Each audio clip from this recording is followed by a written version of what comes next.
So student, let us take few more examples, right? It is important for us to practice more and more questions, right? जितना हम numericals practice करते हैं उतना हमें concept clear होता है, ठीक है? तो आप लोगों ने देखा है कि हम लोगों ने अपना जो यूट्यूब चैनल है चैतन्य अकेडमी का, उसमें हमने प्लेलिस्ट बनाया हुआ है, एक तो यूनिट्स एंड डायमेंशंस का और एक एरर एंड मेजरमेंट्स का। तो जो भी दो असाइनमेंट दिए थे दोनों के सोल्यूशन हमने उस पर अपलोड किए, राइट? यूनिट्स एंड डायमेंशन के जो दो असाइनमेंट दिए थे दोनों के सोल्यूशन वहाँ पे अपलोडेड है, प्लेलिस्ट में आप जाके देख सकते हैं, ठीक है? तो आइए ये एग्जाम्पल डिस्कस करते हैं, बहुत इंपॉर्टेंट एग्जाम्पल है। तो यहाँ दिया है इन सेयरलेस एक्सपेरिमेंट। तो ये सेयरलेस एक्सपेरिमेंट क्या है? बेसिकली एक ये साइंटिस्ट है सेयरलेस जिन्होंने एक एक्सपेरिमेंट किया था। उस एक्सपेरिमेंट में जो एक वायर होता है, राइट, उस वायर का यंग्स मॉडुलस कैसे कैलकुलेट करना है वो देखा था, यानी इलास्टिसिटी, राइट?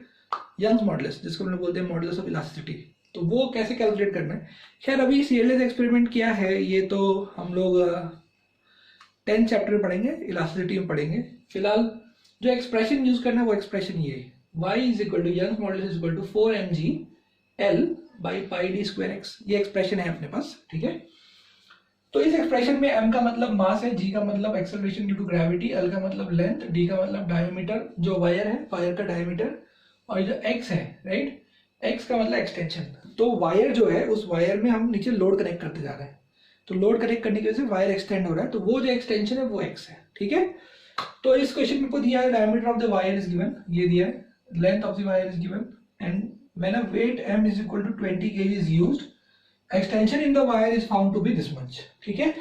तो इस तरह से है, बेसिकली एक वायर है और यहाँ पे लोड कनेक्ट कर रहे हैं। जब आप लोड कनेक्ट करोगे तो ये वायर जो है इसमें एक्सटेंशन हो जाएगा, ये वायर एक्सटेंड हो जाएगा, ठीक है? तो वो जो एक्सटेंशन है वो एक्सटेंशन इज दिस, ओके? तो क्वेश्चन ये है कि find the maximum permissible error in Young's modulus, ठीक है? तो आपको पता है कि ये जो 4 और पाई है ये कांस्टेंट है, 4 और पाई, और g भी कांस्टेंट है, तो बचा क्या? बचा m l d स्क्वायर और x, m l d square और x। तो वो हो जाएगा delta y by y is equal to delta m by m plus 2 delta d by d plus delta l by l plus delta x by x। क्योंकि m का power 1 है तो 1 into delta m by m, l का power 1 है 1 into delta l by l, d का power 2 है 2 into delta d by d और 1 into delta x by x। तो वही लिखा है हम लोगों ने। अब जो मास दिया है वो दिया है 20.0 kg, ठीक है? तो इसका जो लीस्ट काउंट होगा वो कितना होगा? तो फर्स्ट प्लेस डेसिमल तक के लिए होगा, यानी इसका लीस्ट काउंट हो जाएगा 0.1, ठीक है?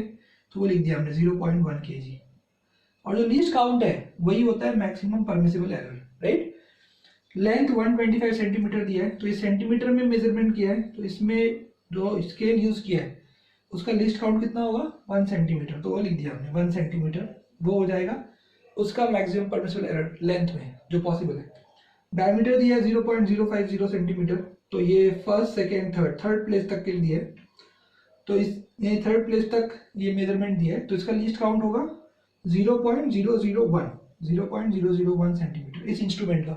तो जिस इंस्ट्रूमेंट से ये डायमीटर मेजर किया जा रहा है उस इंस्ट्रूमेंट का जो लीस्ट काउंट है वो है 0.001, और जो लीस्ट काउंट होता है वही होता है मैक्सिमम परमिसिबल एरर, ठीक है? x यानी जो एक्सटेंशन है वो दिया है 0.100 सेंटीमीटर दिया है, ये भी थर्ड प्लेस तक दिया है, राइट?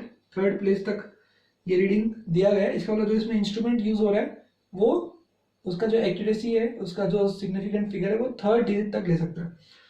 तो इसलिए यहाँ पे जो लीस्ट काउंट है वो होगा 0.001, ये होगा 0.001, ये होगा इसका लीस्ट काउंट, और यही होगा इसका मैक्सिमम परमिसिबल एरर। तो हमारे पास सारे ये वैल्यूज है, delta m, delta l, delta d, delta x का, और m l d x के वैल्यूज भी है हमारे पास। तो हमें क्या करना है? हमें बस ये जो वैल्यूज है वो हमें इस फॉर्मूले में डाल देना है, ठीक है? तो आइए उसमें अपना डाल देते हैं इसको। तो ये जो वैल्यूज है इसको डालना है, तो यहाँ पे डेल्टा m का वैल्यू हो जाएगा 0.1, m का वैल्यू 20.0, वो हम लिख दिए। फिर 2 इंटू डेल्टा d का वैल्यू है 0.001 और 0.050। तो ऊपर भी सेंटीमीटर है नीचे भी सेंटीमीटर है, तो सेंटीमीटर ऊपर नीचे क्या हो जाएगा? कैंसिल आउट हो जाएगा, डाल दिए। उसके बाद delta l by l, delta l maximum जो पॉसिबल है वो 1 सेंटीमीटर और लेंथ है 125 सेंटीमीटर। हमें क्या फाइंड करना है? We have to find the maximum permissible error in Young's modulus, ठीक है? इसलिए हम जो एरर वाला पार्ट है वो मैक्सिमम कंसीडर कर रहे हैं, क्योंकि हमें मैक्सिमम परमिसिबल एरर फाइंड करना है। अच्छा, तो अब जो है यहाँ पे ये x आप देखिए, ये है 0.100 और डेल्टा x कितना है 0.001 सेंटीमीटर, तो वो वैल्यू आप यहाँ पुट कर देंगे 0.001 डिवाइड बाय 0.100। इसको जब आप कैलकुलेट करोगे तो ये आएगा 0.063। आप चेक कर लीजिए, you can use calculator, you can find out. तो इसका जो परसेंटेज एरर निकालना है तो इसको सिर्फ 100 से मल्टीप्लाई करना है, तो यानी एरर आएगा 6.3%। तो मैक्सिमम परमिसिबल एरर हमने परसेंटेज में फाइंड कर लिया है, वो आया है 6.3%। ठीक है, अगर आपको एब्सोल्यूट फाइंड करना है तो आपको सबसे पहले ये y फाइंड करना पड़ेगा, सारे वैल्यू डाल के y निकालेंगे तो आप एब्सोल्यूट एरर भी निकाल सकते हैं, वो आएगा 0.063 इंटू y। बस आपको ये y का वैल्यू फाइंड करना पड़ेगा। कैसे फाइंड करेंगे, ये सारे वैल्यूज जो दिए गए वो आप यहाँ पे डाल दीजिए और मल्टीप्लाई करें, तो ये एब्सोल्यूट एरर आ जाएगा। ऊपर वाला क्या है परसेंटेज एरर, नीचे वाला क्या है। So in this expression, in this question it is given that in resonance tube experiment the velocity of sound is given by, so this experiment we are going to study in the chapter sound waves around it will be maybe 15th or 16th chapter. So in that this expression comes, right, velocity v is equal to 2 times f naught into L2 minus L1. So f naught is frequency, L2 and L1 are lengths। ठीक है, अभी इतना हमें पता होना चाहिए, right? So we found L1 is 25 centimeter, L2 is 75 centimeter.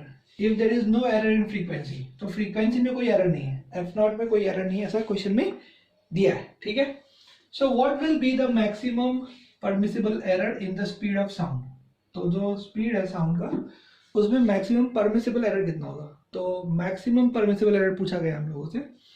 ठीक है, तो अब देखिए कि जब हम इसमें we'll try to find the error in this, तो आपको बताया था कि जब भी कोई दो टर्म सब्ट्रैक्ट हो, जैसे a प्लस b हो, इसमें जो एरर होता है वो होता है delta a plus delta b, right, आगे प्लस माइनस, ये हमने डिस्कस किया था। या दो टर्म सब्ट्रैक्ट हो, जैसे a माइनस b हो, तो भी एरर यही आता है, plus minus delta a plus delta b। ठीक है, तो यहाँ पे जो v में एरर है डेल्टा v, तो ये f0 पे तो कोई एरर नहीं है, तो इसको हमने लिख दिया 2f0। ठीक है, आप बोलेंगे सर कांस्टेंट्स तो नहीं आने चाहिए। कांस्टेंट्स कब नहीं आते, जब हम फ्रैक्शनल एरर लेते हैं। जब हम फ्रैक्शनल एरर लेते हैं तो कांस्टेंट्स कैंसिल हो जाते हैं, लेकिन हम यहाँ फ्रैक्शनल एरर नहीं ले रहे हैं, हम यहाँ एब्सोल्यूट एरर ले रहे हैं, इसलिए जो कांस्टेंट्स हैं वो वैसे के वैसे रह जाएंगे। ठीक है, और इसमें जो एरर आएगा, ये दो टर्म सब्ट्रैक्टेड है, तो जो सब्ट्रैक्टेड है उसका एरर क्या आएगा, delta A plus delta B. ठीक है, तो delta A plus delta B, आगे हम इसको प्लस माइनस लगा सकते हैं।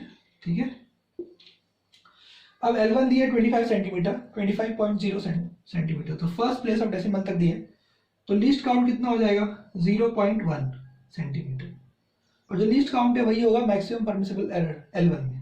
ठीक है, वैसे L2 क्या है 75.0 सेंटीमीटर, इसका लीस्ट काउंट कितना होगा 0.1 सेंटीमीटर, और इसमें जो मैक्सिमम परमिसिबल एरर आएगा वो होगा 0.1 सेंटीमीटर से। तो बस आपको ये 0.1 और 0.1 यहाँ डालना है, इससे आपको एब्सोल्यूट एरर मिल जाएगा, वेलोसिटी का एब्सोल्यूट एरर। तो वैल्यूज पुट कर दीजिए सेंटीमीटर में, इसको मीटर में कन्वर्ट करिए, तो ये 1.3 मीटर पर सेकेंड आ जाएगा। ठीक है, डेल्टा वी का वैल्यू, और वी का वैल्यू निकालने के लिए एक्सप्रेशन यूज करिए। ठीक है, इसमें 2f0 दिया आपने को 325 हर्ट्ज क्वेश्चन में, वो डाल दीजिए। L2 दिया 75, ये 25 दोनों सेंटीमीटर में, इसको मीटर में कन्वर्ट करिए, ये 325 आ जाएगा। ठीक है, तो ये v आ गया और ये डेल्टा v आ गया, तो फाइनल आंसर क्या होगा v plus minus delta v। Alright, तो this is how we can find out. Okay, इसको ध्यान से देखिए, फिर से एक बार सुनिए, रिपीट, राइट।